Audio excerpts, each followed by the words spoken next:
Ever studied economics in any form at all? University school? Okay, lots of us, right. What's the first diagram you remember learning? Supply and demand. That answer is the same answer the world over. Can you think of any other discipline where you would get the exact answer just like that? These ideas go deep into our heads and they sit in the back of our minds. And when we start economics, the art of household management, that's what it means in ancient Greek. When we start economics with supply and demand, what that does is say, welcome to the art of household management. Here's the market. And the metric of concern is price. And anything that falls outside of that, we call an externality. So every economist is taught to talk about environmental breakdown, from acid rain to climate change to biodiversity loss, as, oh, that's an environmental externality. To me, this was the first reason I thought, hang on, there is no way we're going to do justice to the living world and the extraordinary damage we're doing to her if we go around calling it an externality. This mindset is out of date. It's not fit for the crisis of our times. So I walked away from economics, also frustrated by the model that was of humanity that was put at the heart of it. Rational economic man, as he is called. Move that. Rational economic man stands with money in his hand because he interacts with the world through the market, ego in his heart, self-interest, me, a calculator in his head, always calculating prices, nature at his feet like some resource to be used. He never has enough. He has insatiable wants and needs. If we go around telling ourselves that that's us, there's no way we can thrive together, 8 or 10 billion people on this planet. And then the goal of economics, it's endless growth. I can show you with a little piece of hosepipe, right? That's the shape of progress that sits behind every politician's speech and every economist's advice. Grow endlessly, whether you're a European country like yours or mine. Yes, we do still think we're European. We are in some of the richest economies in the world, and yet our politicians and economists tell us that the solution to our problems, even here, lies in yet more growth endlessly. There has to be a different vision and starting point. So I walked away from economics for many, many years and was brought back to it actually by that financial crisis that the economists eventually said we need to rewrite economics to reflect financial realities. And I thought, come on, we need to rewrite economics to reflect so much more than that. And it led me to draw this diagram of a donut. I would love 2 people to help me hold. I have a fold-away donut. Would 2 people just help me quickly jump up and hold this donut up? Thank you. Take one corner, there we go. An instant donut, let me come around. So, if you can lift it up, and I promise I'll do it quickly, because don't get sore arms. So, think of this as a compass for human prosperity, thriving, for health, as Tony just spoke of, human and planetary health. If you think of humanity's use of Earth's resources radiating out from the center, then we want to leave no one in this hole. That is where people are falling short on the essentials of life. Without the resources every person has a claim to, has a right to, for health, education, housing, food, water, income, voice, equity. This is the social foundation. Leave no one in the hole. The world's governments have agreed to this. These are from the SDGs. But, big but, as we seek to use Earth's resources for our needs and our so many wants, we start to go not only over the social foundation, but start going out towards this ecological ceiling, where we risk putting so much pressure on the life-supporting systems of this planet that we begin to break them down. We cause climate breakdown. We acidify the oceans. We withdraw too much water from Earth's lakes and rivers. We convert too much land, cause critical biodiversity loss, create a hole in the ozone layer. These 9 planetary boundaries together make life work on this only known living planet in the universe. It almost sounds strange to say, but let's recognize it. This is the only alive planet known. And life works here. She's worked for 3.8 billion years here. We'd be crazy to kick ourselves out of that space. So leave no one in the hole. but don't overshoot Earth's limits. How do we thrive? And the shape of progress, this is the last point, I promise, the shape of progress is not endless growth. It's thriving. Between the social foundation and the ecological ceiling, I just invite you to do that with your hands. Just this little shape, yeah, feel it. And if you're a doctor, I know there are doctors in the room, right? This is like a heartbeat. Can we take what we know about health?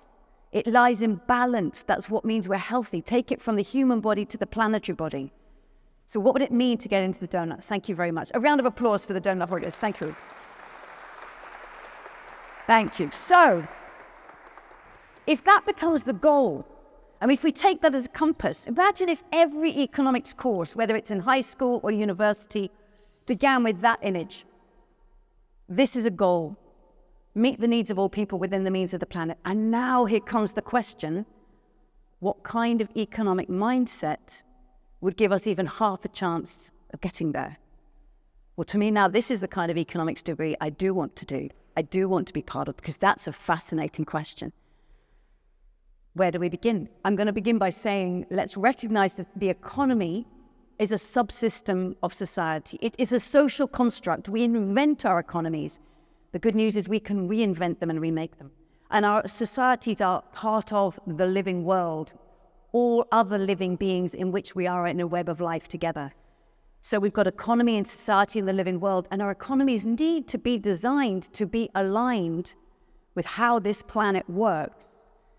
Those are the only laws that we need to be following, the laws of where the energy comes from, the laws of gravity, of entropy, the laws of life, creating conditions conducive to life. How can we humans learn to live well and keep producing these conditions of life?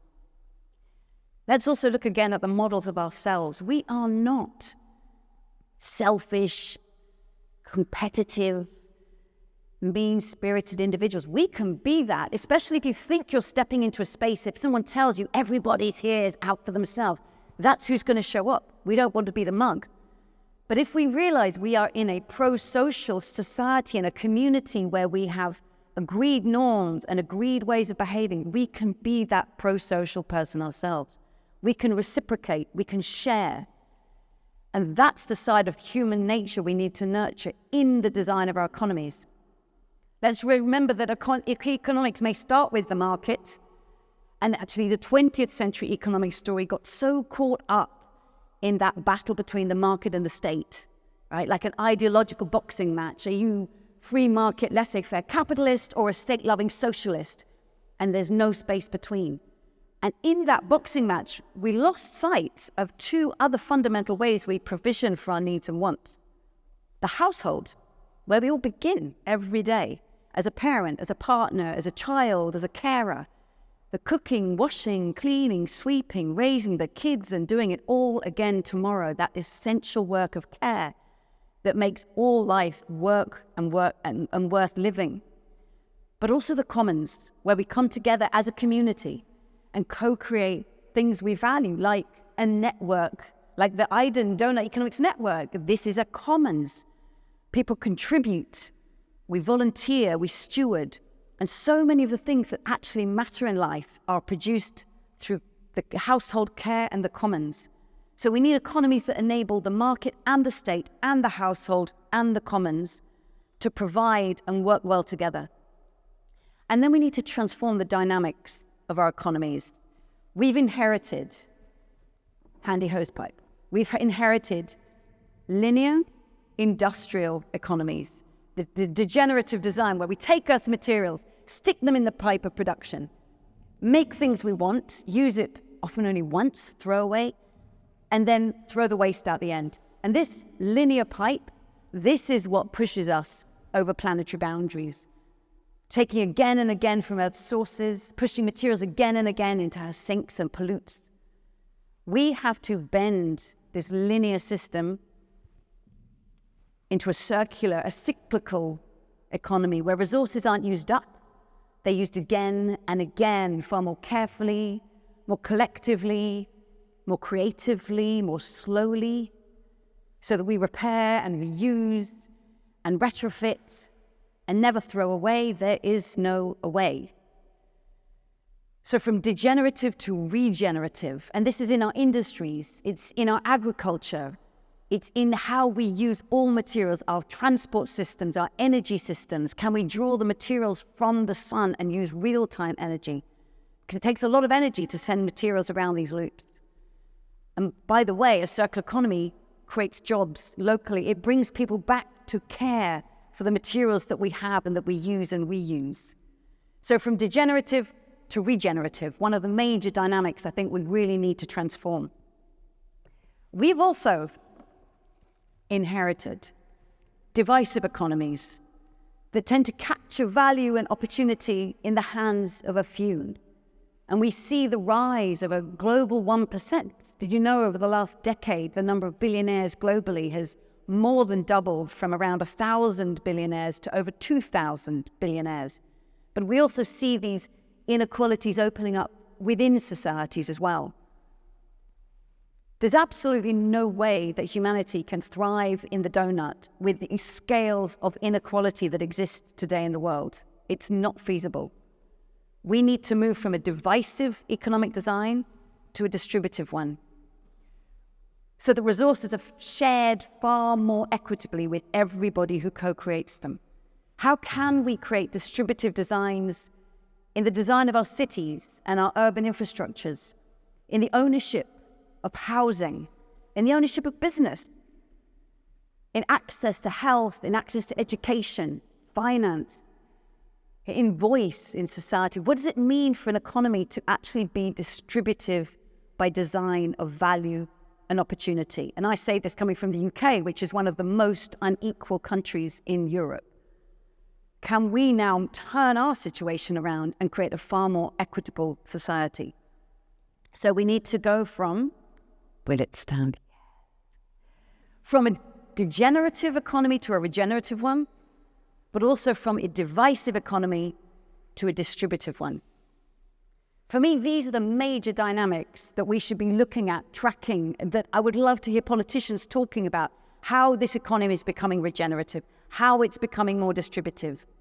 And then this raises the question back to, well, what does that mean about growth, which is the dominant paradigm we've inherited?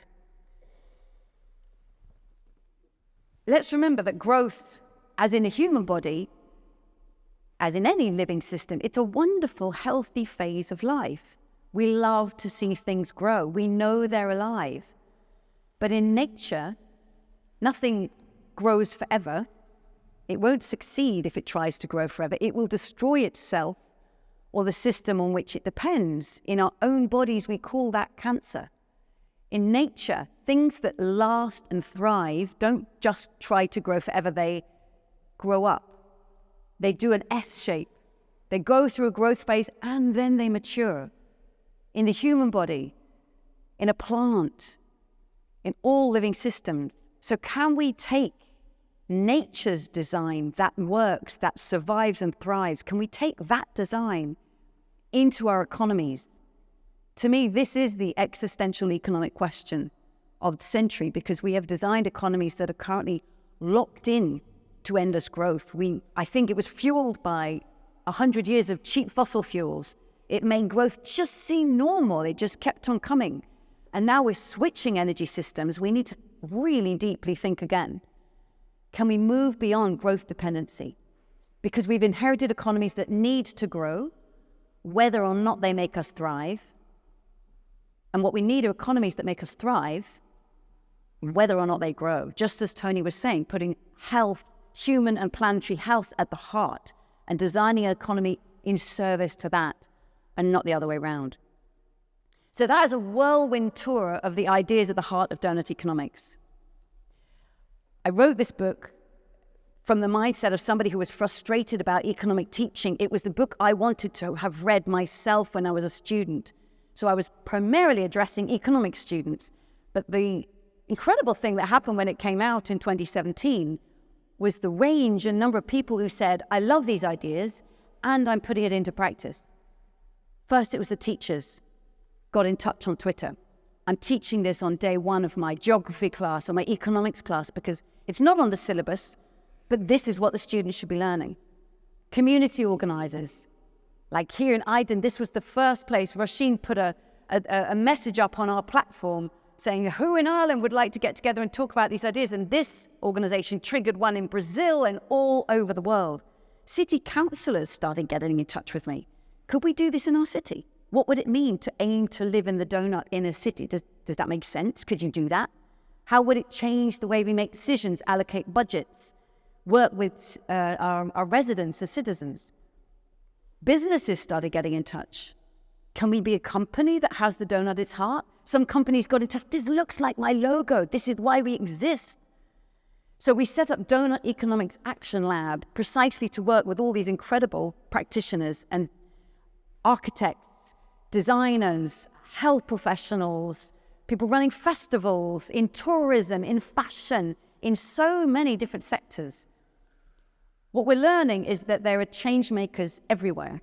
And I'm sure this is exactly what's brought so many of us together in this room today. People in very, very different situations, embedded in big organizations or small, but determined with a conviction to make change happen. I've learned that peer-to-peer inspiration is one of the most powerful routes for it to happen. When a mayor says, I'm putting this concept at the heart of our city policy, that is what triggers another mayor, another city to start. It gives us not only inspiration, it gives us permission. It's time to move. People like me are now in action. Of course, we run into the system. We run into old narratives. We run into old regulations. We run into financial constraints. What thrills me is that people say, and still I show up and I start to make it happen. And we don't know where this system will shift. Will it start at the top? Will it start locally? I think it starts everywhere, all at the same time. It reminds me of, when you're on the bumper cars, the dodgems at the fair, and there's always a moment when you're just all stuck in the corner and you can't believe you'll ever get out. And suddenly the cars just, something happens and they start moving again. I feel like we're in that societal stuck in the dodgems. So everybody keep wiggling your car, keep aiming to move it, because something will happen, the system will shift. And I really think that once it begins, it'll happen way faster than we ever imagined. They often say, system change, it takes so much longer than you think to get going, and then when it's going, it happens so much faster than you thought it would. That only leaves me asking myself, how will we tell our children's children why we took so long to get going? But once we get going, my goodness, the stories that will come through. So Doughnut Economics is being put into practice by over 90 local councils and municipalities, cities and districts, including here in Dublin, but all over the world. That is a thrill to see local government picking it up and running with it. And now we're beginning to get interest from national and regional governments. So the European Commission, very interested, what's going on. Brussels, Barcelona, Dublin, Amsterdam, Copenhagen. It's filtering up. But also at the national level. And we're more and more asking this question, what would it mean for a nation to aim to live in the donut? And I'll leave you with the 4 questions that we invite. So if we were asking this at a national level, the first question would be, how can all of the people of this nation thrive? What would it mean for everybody here to be living above the social foundation? That is a national conversation. What do we promise to every person in this nation? Who is currently left falling short? Then we ask, what would it mean for our nation to be as generous as the wild land that she's embedded in? And this is a perfect question for this organization. Right? The wild land of this island is so generous. Nature here sequesters carbon. She cleans the air. She houses biodiversity. She filters the water. She regulates the temperature. Can we build cities and towns that are as generous as nature right next door? Can we practice agriculture in a way that is as generous as nature right next door? This is an aspiration of biomimicry from the brilliant biomimicry thinker Janine Benyus. How can we be as generous as nature already shows is possible here? These are local aspirations, but we know that every place, every nation is embedded and connected to the whole world. So how can this nation live within the planetary boundaries? All of the energy, the carbon emissions, the material footprint. Think of the clothes we're wearing, the electronics we're using, the materials that are in this room. Many of them have come from all over the world, and they have a global footprint. How can we live within the means of the planet in this nation? And lastly, how do we ensure that we respect the rights of people worldwide through our trade relationships, through our welcome to refugees? How are people welcomed? Culturally, through policy, through our impacted supply chains. So all of these ways we look at how this nation can thrive and make sure we don't undermine the possibility for others. And I hope that provides one of many valuable frameworks for thinking about what would it mean here in Ireland to have a flourishing creative society. Like I said, we are loving seeing the interest at the national level emerge, and I'm really enjoying and looking forward to the conversation this afternoon to see what this could possibly mean here to create a regenerative and distributive future in your nation. Thank you very much indeed.